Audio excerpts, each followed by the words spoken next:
A part of our tour during our January trip included Pastor Guillot introducing us to leaders, showing us all the different places where ministry is being done, where the vision that they had has come to fruition. So of course it made sense on our recent trip actually to visit all those places again and to see where the successes are, to see what's happened in the months since the earthquake.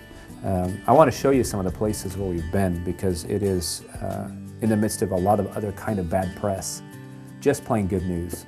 One of the places we visited is called La Victoire, and that church was unable to be used after the earthquake. Some of the walls in the lower portion were fine, but the rooftop and the walls all upstairs were just destroyed. So, as you see, the backsides of the church are totally destroyed because we can't function with that again. We need to rebuild that or refix that. So that will take time.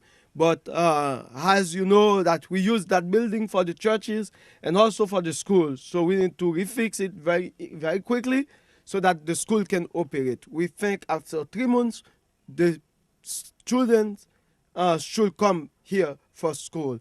That place was an okay church before, with a pastor, people that met there on a regular basis.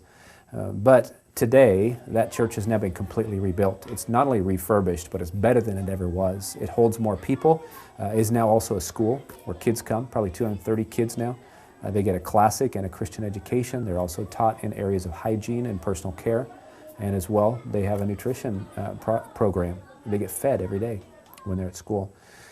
So they have a school, they have a church, they have a water treatment plant, a lot of things going on there. So it was very exciting, not only to see it, but then to worship there on a Sunday on our last trip there.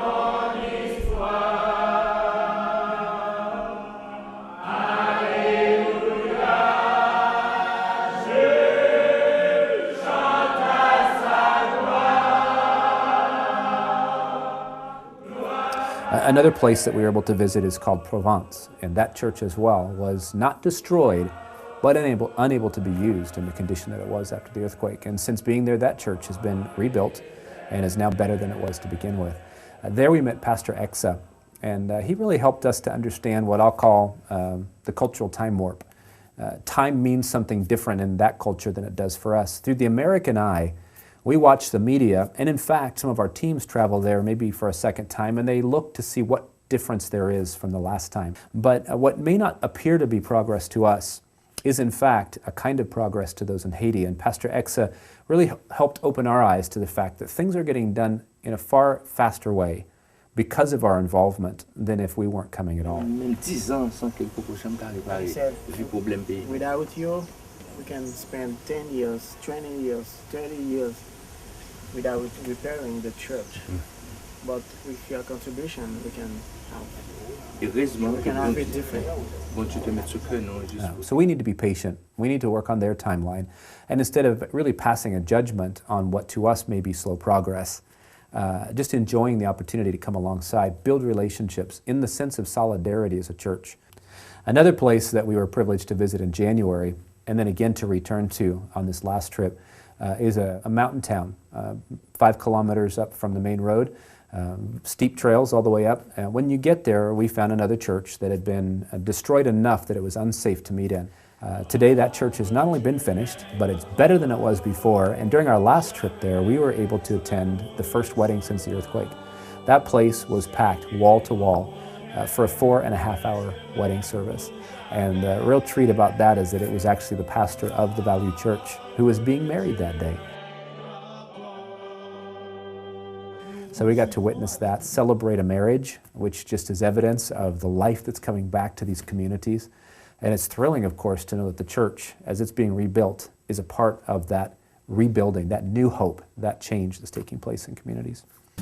Still another place we visited was Cabaret. In the place called Bercy in that area, it was nothing but bare land. This last trip we went back and saw 18 houses that are now in a partial construction phase. It's the first of 500 homes that will be built. The plan there is part of a social reform, a long-term development plan. It includes a school, a clinic, a church, a community center.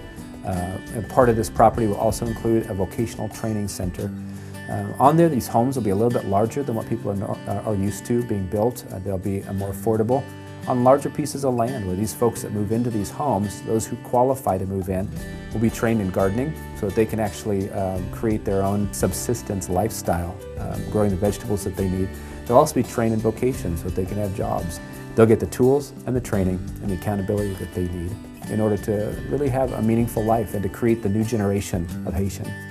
So the La Victoire Church, the Provence Church, the Value Church, all of these places are being restored through carefully organized partnerships, mission strategy and priorities with churches who have the capacity and the timing to be able to go out and minister.